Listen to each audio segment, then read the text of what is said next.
Have you ever thought that the word alcohol originally meant not a drink, but the distillation of the soul? In the medieval Arab world, alchemists used the word al-kuḥl, which originally meant the purest and most subtle substance, a process that could extract the essence and spirit. It could be black mineral powder applied to the eyes. It later evolved into coal in English, or any refined spirit.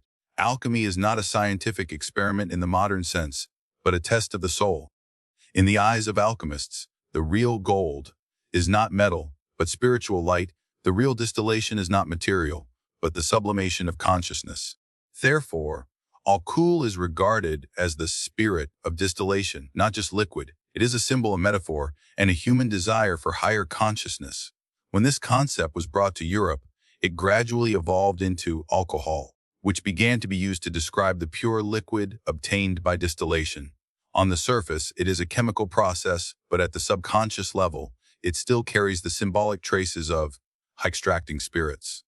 At the same time, in the East, the Vedic literature of ancient India mentioned a sacred drink, soma.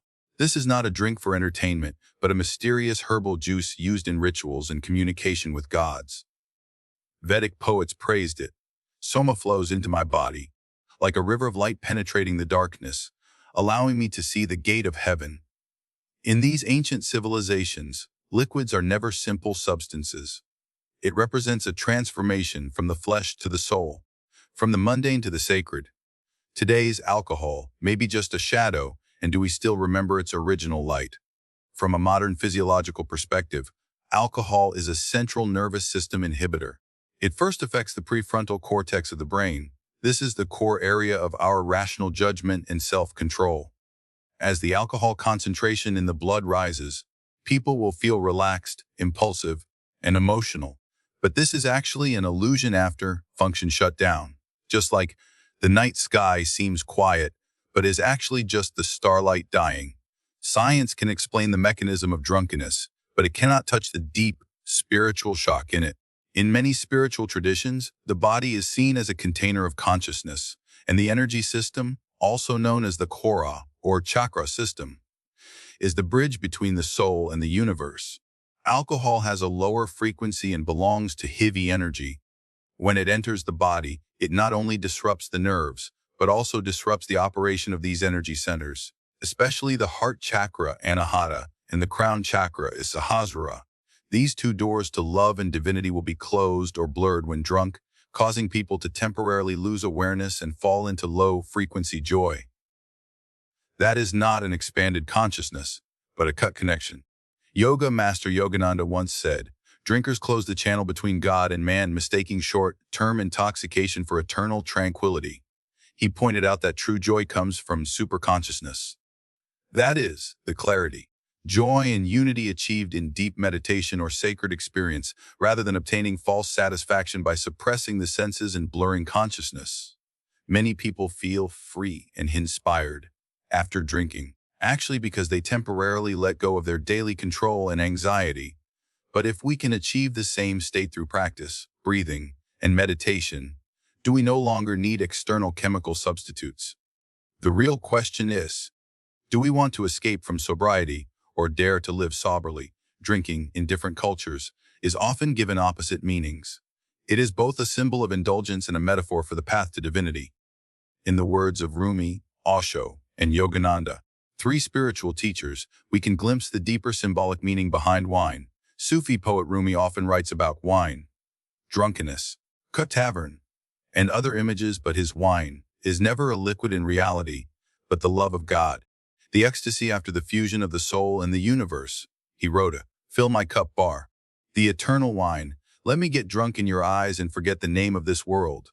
Rumi's so-called drunkenness is the dissolution of the soul in front of God. His wine is the nectar from divine love. A real drinker is not a person who indulges in the flesh, but a traveler who burns out in the light of God. Unlike Rumi's poetry, Osho is more realistic and provocative. He does not oppose drinking, but points out, drinking itself is not right or wrong. The question is, why do you drink? In Osho's view, people's motivation for drinking is often not to awaken, but to escape from inner emptiness.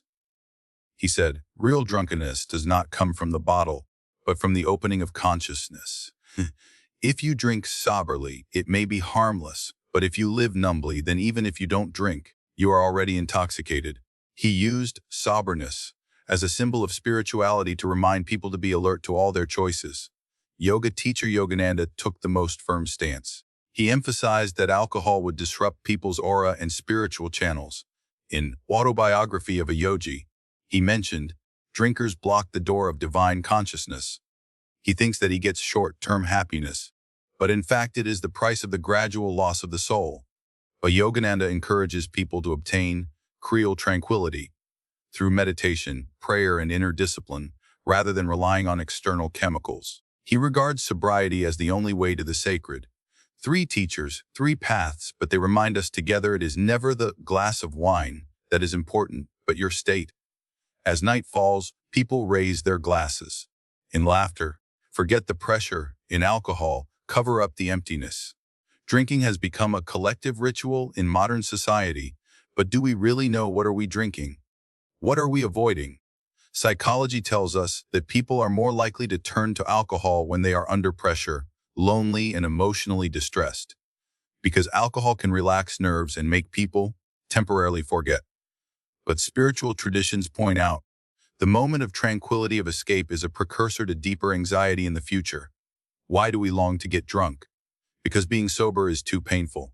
Too many undigested emotions and unaccepted selves are surging in silence, waiting for an outlet for release. However, being drunk cannot solve these problems. It just gives us an excuse to delay processing. The deeper truth is, we are afraid to face the real self. The self who feels empty in the dead of night. The self who smiles in the crowd. The self who asks, "Who am I?" in front of the mirror. And drinking has become a way for us to not have to face, temporarily. But as a tantric master said, whatever you use to escape will eventually become your biggest shackle. In spiritual practice, there is a saying, sobriety is awakening. The real warrior is not the one who dares to drink strong liquor, but the one who dares to face the pain and gaze at the darkness of the self. Drinking itself is not a sin, but if we use it to avoid the truth, suppress emotions, and postpone awareness, then it will quietly become an obstacle on our spiritual path. Have you ever tried to sit quietly in a completely sober state and ask yourself, am I drinking to connect or to escape? Is what I am looking for in drunkenness joy or the emptiness I don't want to face? If I can bear all this without running away, do I still need this glass of wine? When you dare to ask these questions, perhaps you have taken the first step towards true freedom. At the end of the spiritual journey, there is no right or wrong, only the choice of whether to be aware or not. Alcohol is not a demon. It is just a glass of water in front of you. Do you use it as a tool to relax or as a trap to escape from reality unconsciously? The real question is never should I drink, but are you making every decision soberly? Every sip of wine, every intoxication is the entrance to a dialogue between the soul and the self. If you drink with awareness, feel, and observe, it may just be a game in the world. But if you drink it in numbness, what you lose is not only a clear mind, but also the ability to connect with your inner divinity. Many spiritual traditions emphasize abstinence, but the higher level teaching is awareness. Awareness is not repression, it is seeing. See why you crave that glass of wine. See the real needs in your heart. See the neglected emotions, desires, and emptiness behind it. When you are willing to gaze at yourself with honest and gentle eyes, you may find that what you really need is never drunkenness, but a way of living, not escaping. Osho said, freedom is not doing what you want to do, but being aware of what you are doing. Being awake is not a boring or oppressive way of living, but a profound, broad, and compassionate way of living. So, before ending this exploration, please close your eyes and ask yourself a question. Is the life I want awake or swallowed? Am I ready to respond to every invitation of life with awareness? Perhaps you will find that the deepest intoxication is not in the wine, but in the sea of a true self that you have not yet reached. True freedom lies in making choices with clarity, not losing direction in a state of intoxication. Unknown moments.